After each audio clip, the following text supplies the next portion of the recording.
Hey, Mother's Day is just about here, and I know many of you want to honor your mom by making her a special breakfast. So how about we make some red velvet pancakes with a cream cheese glaze?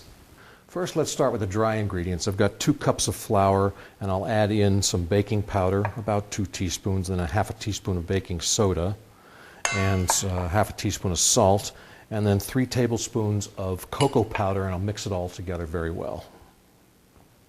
Now let's do the wet ingredients. First, I've got 2 cups of milk, and I will add 2 tablespoons of vinegar to it, and that becomes a buttermilk substitute.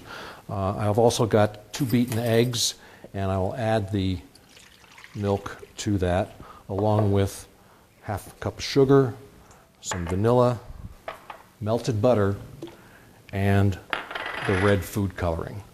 I'll mix it well, and then I will add it to the dry ingredients.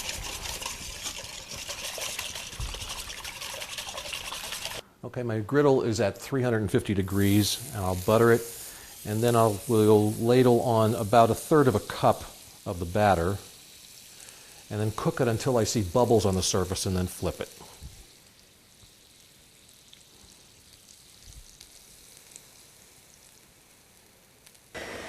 Now the cream cheese glaze is a simple mixture of powdered sugar, softened cream cheese, melted butter, and some vanilla, and I'm just mixing it all together.